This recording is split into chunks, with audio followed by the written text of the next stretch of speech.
Olá, pessoal, tudo bem? Sejam bem-vindos a mais uma aula da comunidade Percurso do Autocuidado. Se você ainda não conhece a nossa comunidade, eu vou deixar o link aqui embaixo para você conhecer, mas é uma comunidade onde a gente fala de várias demandas de saúde mental, como depressão, ansiedade, bipolaridade, compulsão, como que a gente vai fazer aqui hoje, olhando para essas várias demandas pela perspectiva da neurociência afetiva e da psicanálise. Então, a gente trabalha a partir da neuropsicanálise. Então, se você é um profissional de saúde mental que lida com pessoas com demandas de saúde mental, ou se você é alguém que está fazendo o seu próprio percurso a respeito do autoconhecimento, do desenvolvimento e da saúde mental, junte-se à nossa comunidade, é menos de R$ 10 mensais e você vai ter acesso a todas as nossas aulas, PDFs e aulas ao vivo que nós fazemos a cada 15 em 15 dias, que você pode interagir, né, e compartilhar suas experiências aí conosco e a gente estudar um pouco dessas demandas à luz da neuropsicanálise, tá bom?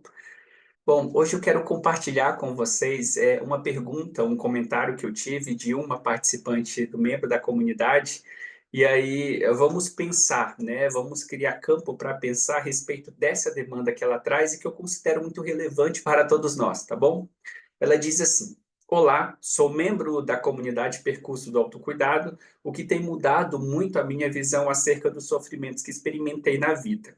Finalmente, estou compreendendo muitos sintomas que já senti e conseguindo construir novas formas de experienciá-los. Eu vivi muitos anos com obesidade, cheguei a pesar quase 150 quilos, hoje estou conseguindo superar, mas hoje estou em um relacionamento tóxico, sofrendo muitas manipulações e revivendo muitas inseguranças do passado. Isso também tem me levado a comer compulsivamente. No vídeo sobre os afetos, eu consegui entender o que busco, mas não consigo entender por que isso acontece comigo. Se puder falar sobre, parabéns pelo trabalho. Bom, então a gente vai, né? O vídeo que ela se referiu, o vídeo dos afetos, é um manual básico para os seus afetos. Eu vou deixar ele aqui embaixo, onde você pode compreender a lei primordial que nós trabalhamos aqui, que são os 7 afetos fundamentais, esse termo, né, pego emprestado da neurociência afetiva, para a gente trabalhar aqui à luz da neuropsicanálise, tá bom? Mas eu achei muito pertinente o comentário dela, porque ela cita o relacionamento tóxico, ela cita a compulsão, né, a questão da obesidade, então eu vou juntar a compulsão, a obesidade e outras compulsões, formas de vícios e repetições que a gente tem ao longo da vida e olhar para isso à luz da neuropsicanálise, tá bom? Então vamos para a aula.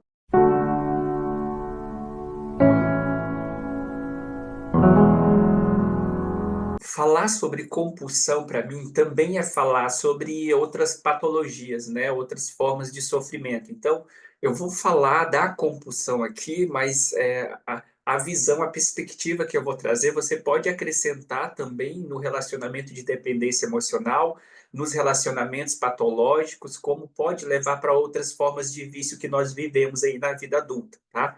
A maneira, a forma que nós nos encaminhamos para viver esse vício, para viver essa dependência emocional, esse relacionamento agressivo, patológico, ou mesmo a compulsão, né, pelo alimento, comer sem parar, segue o mesmo caminho, a mesma lógica dentro dessa visão da neuropsicanálise que eu vou compartilhar com vocês. E para falar, então, né, a gente adentrar esse termo, quero trazer um conceito muito caro da neurociência afetiva, que é o conceito de inferência ativa. A inferência ativa foi um conceito criado pelo neurocientista Carl Friston, né? Tem um livro dele, eu vou deixar aqui embaixo, tem somente em inglês, mas é um livro que, se você lê inglês, vale muito a pena ler o livro, porque ele traz, né, de forma mais aprofundada e detalhada o que, que seria essa inferência ativa em todas as áreas da nossa vida. Basicamente, assim, de forma simplista e resumida, a inferenciativa significa dizer, né, isso é comprovado cientificamente, que o tempo todo o nosso cérebro ele faz previsões sobre a realidade, né? Ele faz inferência sobre essa realidade. Ele tenta prever, basicamente o nosso cérebro seria uma máquina de previsão, né? Ele age tentando prever, trazendo ou criando hipóteses sobre a realidade, sobre o que vai acontecer. E aí, quando essa realidade acontece, quando nós temos essa previsão e ela não corresponde, né, à previsão que o nosso cérebro criou anteriormente, nós fazemos uma espécie de ajuste nessa realidade para que ela corresponda o mais próximo, seja o mais próximo possível, parecido com aquela previsão que nós tínhamos acerca do que ia acontecer, tá? Então, de forma resumida, imagina que o teu cérebro é uma máquina de previsão e ele está o tempo todo tentando prever o que vai acontecer aí eu sair desse consultório, tentando prever o que vai acontecer aí eu sair da rua, tentando prever o que eu vou fazer aí eu ir na cozinha assim sucessivamente. Então, o tempo todo ele está não só prevendo essa realidade, como tentando inferir pequenos ajustes nessa realidade para que ela corresponda àquilo que ele já criou como previsão de acontecimento, tá?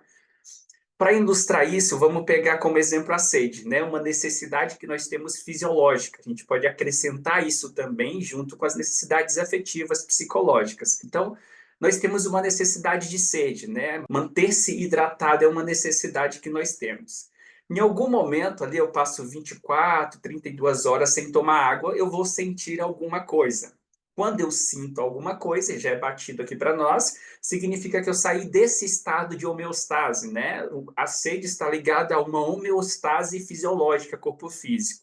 Eu sinto alguma coisa, aquilo que eu sinto sinaliza para mim que eu saí da homeostase, ou seja, esse espaço, esse local seguro de sobrevivência, e eu preciso fazer alguma coisa no mundo, né? Reagir, interagir com esse mundo, com as pessoas, para suprir essa minha necessidade.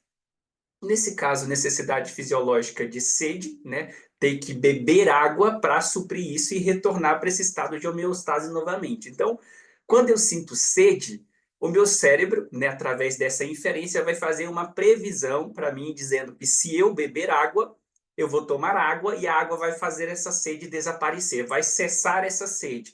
Isso é uma previsão muito básica que o nosso cérebro faz acerca do que vai acontecer no momento futuro. Então, ele associa o desaparecimento, né, suprir essa sede através da água. Então, ele faz uma previsão que se eu for na cozinha pegar um copo de água, eu vou suprir essa sede, retornei para esse estado de homeostase. A todo momento, o nosso cérebro, de forma inconsciente, faz essas previsões, né, do futuro, faz essas espécies de inferências para a gente satisfazer a uma necessidade e retornar para esse estado de homeostase, que é essa zona de segurança, esse estado mais adaptado, esse estado mais seguro, né, saudável para garantir a nossa sobrevivência para a gente viver. Imagina que eu estou no mundo, de repente eu estou no local, não tem água, né? Aqui não tem água, então tem um refrigerante, tem um suco, tem alguma coisa para eu tomar, eu bebo aquela outra coisa e aí eu vou suprir essa sede. Beber o refrigerante, beber o suco, não supre exatamente a necessidade de sede. Então, existe um erro de previsão aí. Esse erro de previsão é que o cérebro previu que eu ia tomar água e a água ia suprir a minha sede. Mas como não tem água, tem um refrigerante, eu vou beber refrigerante. O meu cérebro faz uma espécie de ajuste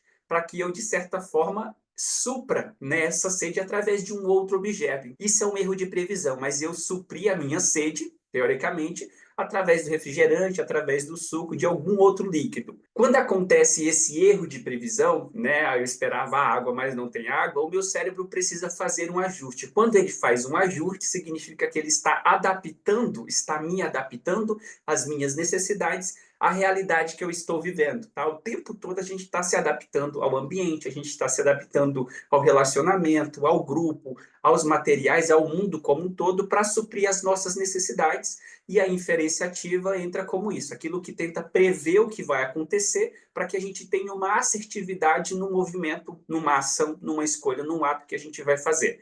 Quando isso não é possível acontecer exatamente quando esse cérebro previu, ele faz então um ajuste, né? Ele pega esse erro de previsão e faz um ajuste para eu me adequar a essa realidade, me adequar ao refrigerante, ao suco em vez da água. A partir disso, então, nós entendemos a ideia de inferência ativa para uma necessidade fisiológica. Agora, vamos entender a inferência ativa dentro do campo dos afetos, né? Da neurociência afetiva. Imagina aí, né? Isso é uma realidade que todos os filhotes, todos os mamíferos têm uma necessidade de carinho, de proteção e de alimento. Eles têm essa necessidade, a gente nasce com essas necessidades. Quando a gente sente essa necessidade ainda filhote, assim como o filhote de um gato, assim como um humano, nós não temos a capacidade de ir na cozinha, pegar um alimento e suprir essa necessidade fisiológica. Nós não temos a capacidade de verbalizar para nossa mãe, para essa figura cuidadora, que nós queremos carinho, que nós queremos a proteção, que nós queremos afago, que nós queremos acolhimento ou que nós queremos alimento através dessa amamentação. Nós ainda não temos, né, esse vocabulário preparado para suprir essa necessidade. Então, existe, através dessa inferência ativa, alguns aprendizados que a gente chama de aprendizados filogenéticos, que correspondem ao nosso processo evolutivo. Então, um gato, filhote de gato, um filhote de onça, assim como um filhote de ser humano, ele chora, né? Ele solta pequenos grunhidos na natureza selvagem, como o ser humano tem o choro, tem a ferramenta do grito, a ferramenta de berrar, como maneira, ferramentas filogenéticas evolutivas para chamar essa mãe para suprir a necessidade que nós temos. O bebê, ele chora para ter acolhimento, ele chora para receber alimento, ele chora para receber proteção, ele chora para receber colo. Então, o choro corresponde a esse aprendizado filogenético para chamar a figura cuidadora que vai corresponder a suprir as nossas necessidades. O choro, ele está presente no ser humano, mas ele está presente em todos os outros mamíferos. Cada um com a sua particularidade, fazendo o seu grunhido, fazendo o seu choro, dando o seu sinal de chamado para essa figura cuidadora, a partir das ferramentas filogenéticas que cada um desenvolveu. Nós, mamíferos, temos o choro. Então, na primeira infância, o choro ele serve bem para chamar a mãe. Então, imagina aí que de repente você quis um alimento, ou que de repente você se sentiu sozinho, precisou da companhia dessa mãe, então você chora. O cérebro ele já tem essa previsão de chorar, vai chamar a figura cuidadora, porque é um aprendizado consolidado filogeneticamente, ou seja, isso vem de um processo evolutivo. O choro é um chamado, né, para quando a gente não tem essa linguagem preparada. Então, o cérebro tem essa previsão, ok? Né? Esse bebê está com fome, esse bebê quer carinho, quer acolhimento, ele vai chorar. A hora que esse bebê chorar, né, a previsão dele é que essa figura cuidadora, essa mãe, venha atender a essas necessidades. Mas conforme, né, a mãe vai vivendo, passa alguns meses do nascimento dessa criança, a mãe, por causa das obrigações da vida, de um outro filho, das tarefas em casa, o estresse por causa da vida, o estresse por causa da criança, a mãe não consegue estar disponível e presente cada vez que essa criança chora. A mãe não consegue corresponder aos chamados dessa criança através do choro. Se a mãe não consegue corresponder ao chamado dessa criança que foi o choro, existe aí então um erro de previsão, porque o cérebro previu que chorar iria trazer essa figura cuidadora e suprir suas necessidades. Mas aconteceu o erro de previsão porque o bebê chorou, usou esse aprendizado filogenético, mas a mãe não veio, por causa de outras obrigações. Claro que o bebê, até os 2, 3 anos, ele ainda não tem memória episódica, então ele não consegue compreender que a mãe está ocupada, que a mãe tem outras atividades, que a mãe tem mais o que fazer. Se o bebê não consegue elaborar essas possíveis justificativas para a mãe não estar presente e não corresponder ao choro dele, possa ser, e a gente vai olhar também para uma compulsão, ou uma questão de culpa, que o bebê entenda que ele chorou, ele fez alguma coisa e essa mãe não veio. Então, o bebê não consegue elaborar que o distanciamento, a mãe não corresponder ao chamado dele, não é porque ela tem outras obrigações no mundo. Isso corresponde para o bebê como uma rejeição, ou seja, eu fui rejeitado por algo que eu fiz e aquilo fica armazenado na memória do bebê.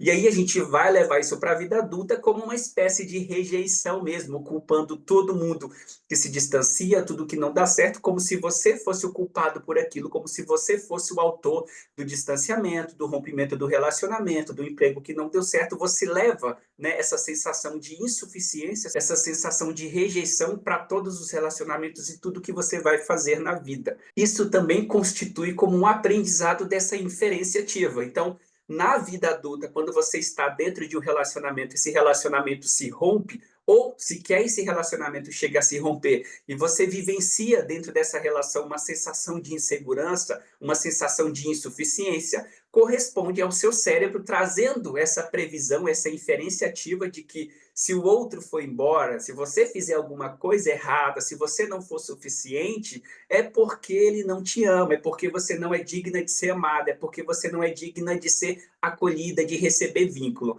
Isso é uma previsão que ele está fazendo a partir de uma experiência que esse bebê viveu na infância, em que a mãe não correspondeu ao choro. Mas imaginando uma outra cena para esse bebê que chora e a mãe não vem corresponder a esse choro, imagina que a mãe traga uma chupeta. A mãe trouxe uma chupeta, uma mamadeira para esse bebê, né? Para esse bebê suprir essa necessidade dele. Quando esse bebê tem esse erro de previsão, de que ele chorou, a mãe não correspondeu ao erro de previsão, tem uma chupeta, tem uma mamadeira ali, o cérebro faz um ajuste nessa realidade. Esse ajuste é a chupeta substitui a companhia dessa mãe. A chupeta substitui esse alimento que não veio, a mamadeira substitui esse leite que não veio. Mas ali tem um objeto, né? Tem um objeto substituindo essa mãe não presente, tem um objeto substituindo esse alimento que não vem do seio, mas vem de um bico de plástico e assim sucessivamente. Nesse sentido, o bebê recebe esse alimento que garante a sobrevivência dele, mas não tem a companhia da mãe, não tem a presença, o acolhimento, a segurança da mãe, também constitui a sobrevivência, mas ainda assim com esse elemento de rejeição.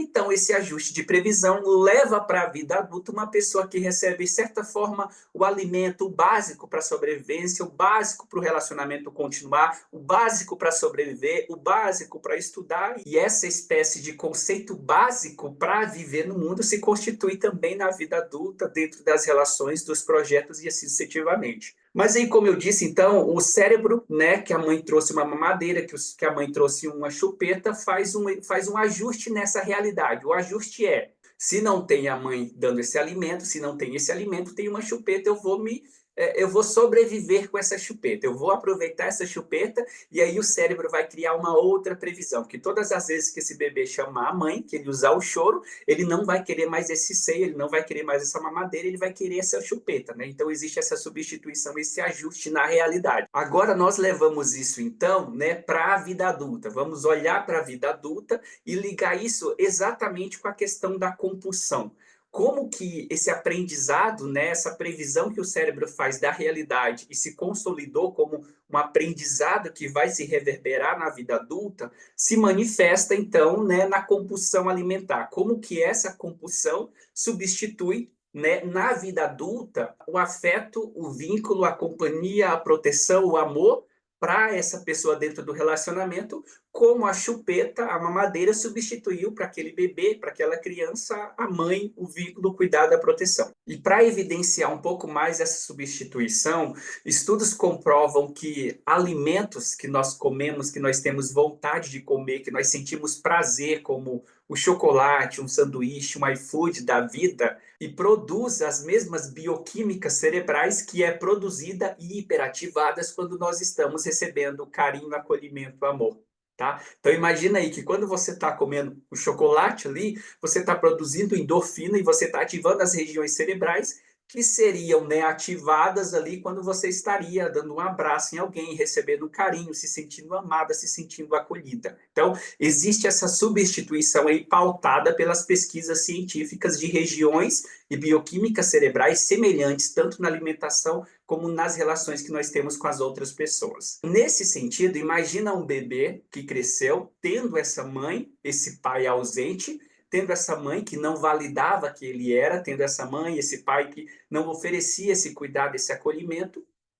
E o que o bebê, né, conseguiu fazer naquele momento foi uma chupeta, uma mamadeira. Mas o tempo todo, essa inferência ativa está sendo feita na realidade. Então, chega um determinado momento que na vida adulta, você ainda tentando satisfazer essa necessidade de acolhimento, essa necessidade de vínculo, essa validação que não recebeu na infância, você vai para a vida adulta buscando outras formas, fazendo novos ajustes para corresponder a essas previsões, para satisfazer a essas necessidades afetivas, como aqui no caso a necessidade de vínculo, ligada à figura cuidadora. Quando você não encontra isso em pessoas, em relacionamentos, né, se relacionando com pessoas agora na fase atual, você substitui isso pela necessidade de alimento. Ou seja, eu sinto a mesma dopamina, eu ativo as mesmas regiões cerebrais quando eu estou comendo chocolate e eu produzo as mesmas substâncias e ativo as mesmas regiões quando eu estou me relacionando com alguém.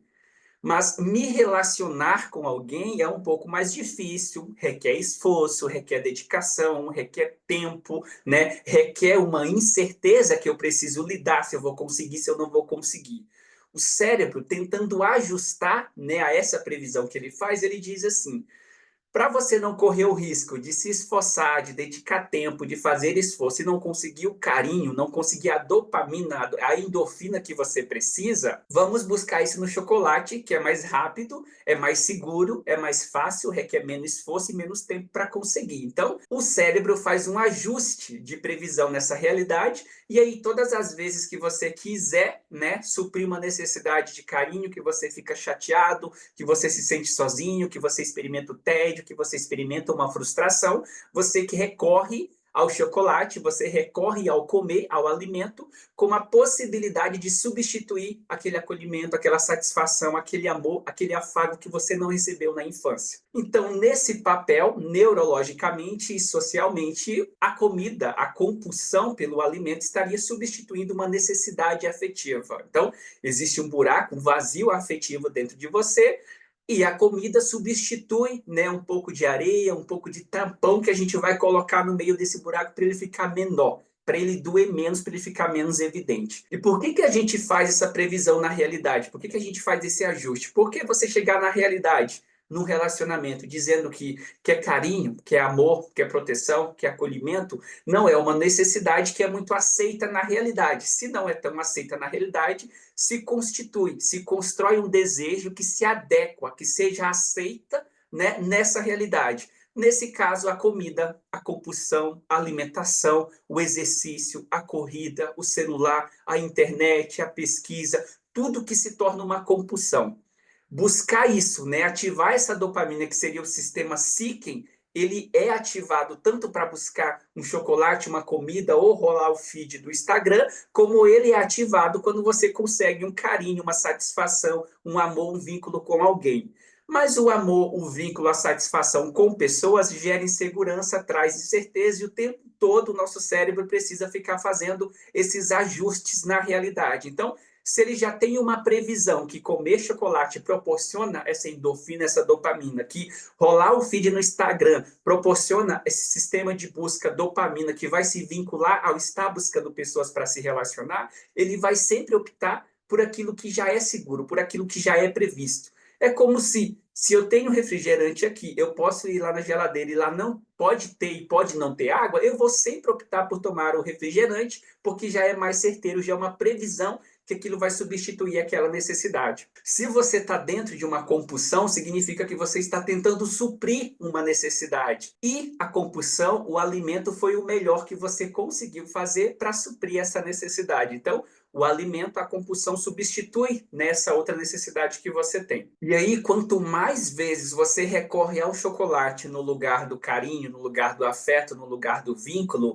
mais isso vai se tornando uma memória automatizada. Uma memória automatizada é aquilo que você faz inconscientemente, né? Tudo que te afeta, tudo que te frustra, tudo que te traz tédio, tudo que te deixa entediado, te leva a buscar o chocolate, a buscar a comida, a buscar o alimento como forma de suprir a essa necessidade e anestesiar esse incômodo, esse buraco afetivo que você tem, tá?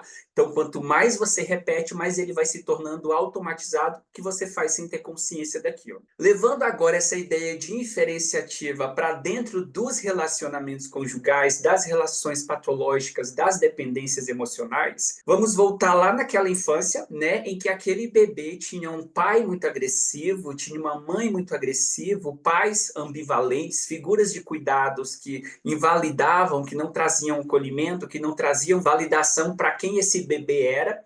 Então imagina que esse bebê conviveu com figuras de cuidado, pais, né, ausentes e extremamente agressivos. Esse bebê nasceu com necessidades básicas de cuidado, carinho, etc., mas essas necessidades não foram atendidas por esses pais.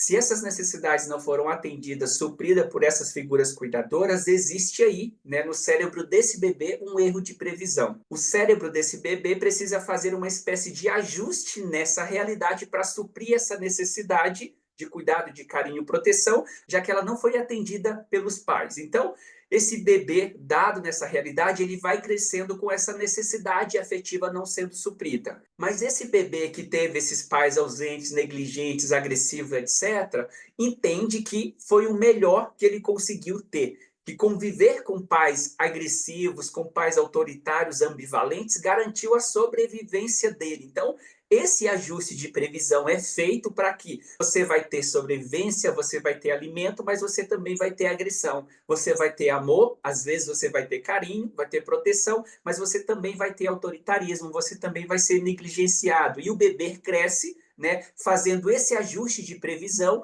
que amor para ele significa agressão, negligência, autoridade, ambivalência. Então, o bebê vai para a vida adulta se tornando um adulto e buscando parceiros que tragam, né, que tenham essas características comportamentais. Parceiros que sejam agressivos, parceiros que sejam autoritários, parceiros que sejam ambivalentes, parceiros que sejam patológicos, porque é isso que essa criança aprendeu que é amor. É isso que essa criança entendeu que é sobrevivência. Se a criança constituir esse primeiro vínculo permeado por essa agressão, permeado por essa ambivalência, por essa negligência, isso é a previsão que ela faz de amor na realidade. Isso é a previsão que ela tem constituída e consolidada com essas figuras cuidadoras do que significa sobrevivência, do que significa relacionamento. Então, ela vai para a vida adulta e ela vai buscar parceiros que tenham esse comportamento, essa característica, relacionamentos patológicos, relacionamentos autoritários, porque é o melhor que ela consegue fazer. É isso que o cérebro dela aprendeu a prever sobre o que significa estar dentro de uma relação. E isso não significa que essa pessoa não sente dor, que essa pessoa não sofre. Não significa que essa pessoa não tenha consciência do quanto aquilo é ruim, do quanto faz mal para ela. Mas significa que inconscientemente é a previsão que ela tem de amor. Não há uma possibilidade do cérebro estar prevendo um amor melhor que aquele, porque aquele é o repertório que ela colecionou. Não tem como a criança deixar de chorar e falar, conversar com a mãe dizendo o que é amor, porque ela ainda não tem esse vocabulário desenvolvido. Na vida adulta, a pessoa não consegue trazer outras formas de viver o amor, de viver outras relações, porque ela não tem esse repertório de experiência. Se ela não tem esse repertório de experiência, significa que ela não constituiu ainda um aprendizado para o cérebro começar a fazer uma outra previsão do que seja amor, do que seja relacionamento, tá? Bom, como resumo disso tudo, o que eu quero dizer é que se você está numa compulsão, num vício, sei lá, se você está no vício de álcool, no vício de droga, se você está num cigarro, se você está numa relação patológica, se você está numa compulsão alimentar, significa que isso é um ajuste que o seu cérebro fez para suprir uma necessidade afetiva que você tem. Para a gente constituir possibilidades de saída, de lidar com essa compulsão, de se livrar desse relacionamento, de acabar com essa repetição,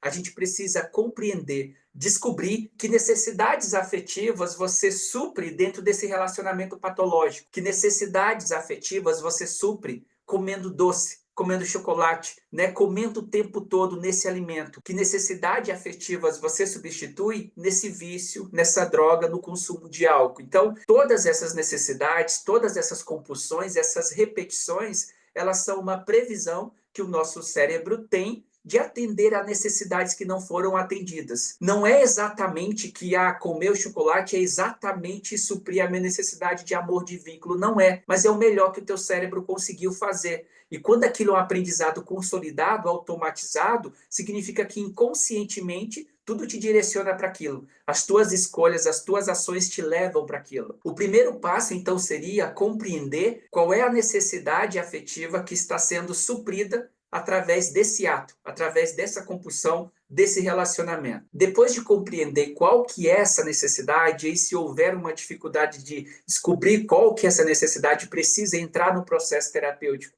sobretudo com um neuropsicanalista, para olhar qual dessas necessidades. Um outro ponto também é revisitar a infância, revisitar, né, o relacionamento com esses pais e perceber ali a partir dos 5, 6 anos que você já começa a constituir memória, que necessidades afetivas eram hipersensibilizadas e que necessidades afetivas foram negligenciadas. Se na infância você não teve uma necessidade de amor, de se sentir amado, de vínculo, de cuidado dentro desse relacionamento com os pais, possivelmente essa vai ser a sua busca de necessidade para suprir no relacionamento, no vício, na alimentação. Então, pensar que todo vício que você tem, toda compulsão, né, toda repetição aponta para uma necessidade que não está sendo suprida, significa então tentar resolver isso. Ou seja, a partir do momento que eu entendo que nesse relacionamento aqui eu estou encontrando agressão, eu estou encontrando ambivalência, mas eu também estou encontrando amor, também me sinto amado, sinto que sou pela primeira vez validado, reconhecido, olhado, percebido por alguém,